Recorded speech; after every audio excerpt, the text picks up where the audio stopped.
Les réseaux sociaux n'ont pas cette capacité d'être par eux-mêmes une menace pour la démocratie.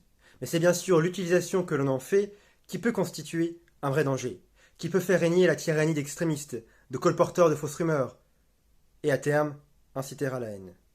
Alors bien sûr, avec de l'optimisme, on y voit MeToo, un partage de connaissances, des amis à l'autre bout du monde. On y voit en somme des alliés de la démocratie.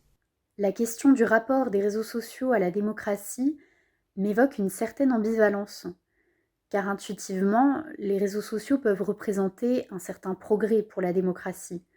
Ils sont un nouvel accès à l'information et ils sont aussi un nouveau moyen de communiquer, de s'exprimer, de mobiliser aussi. Mais d'un autre côté, les réseaux sociaux peuvent être une menace pour la démocratie, notamment à cause de la désinformation, mais aussi des algorithmes qui sélectionnent les contenus visibles sans considération de pluralité. Et dans les pays où le pouvoir peut se sentir menacé par les réseaux sociaux, il peut y limiter la liberté d'expression. Les réseaux sociaux, alliés ou ennemis de la démocratie.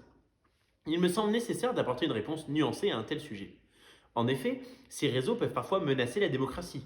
Vladimir Poutine les utilise afin de propager de nombreuses fake news et justifier ainsi l'invasion de l'Ukraine par une prétendue dénazification. Au-delà de ça, ces algorithmes sont une véritable prime à la radicalité. Qui aura le propos le plus polémique aura le plus de likes.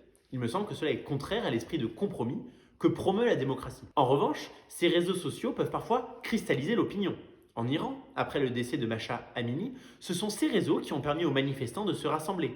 Ce n'est pas un hasard si le régime iranien a alors décidé de restreindre l'accès à Internet. Plus largement, je crois que ces réseaux donnent accès à l'espace public à de nouveaux acteurs.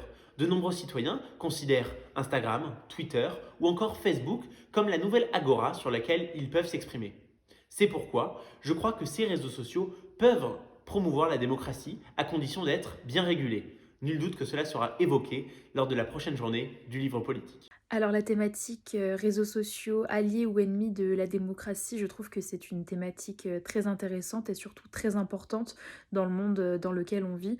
Je pense que c'est très important de se pencher sur les enjeux des réseaux sociaux à l'heure actuelle, surtout quand on voit l'influence qu'ils prennent. Donc voilà, j'ai vraiment hâte de découvrir cette thématique-là. Je pense qu'elle pourra nourrir des débats très intéressants et encore une fois des débats qui sont importants pour notre société.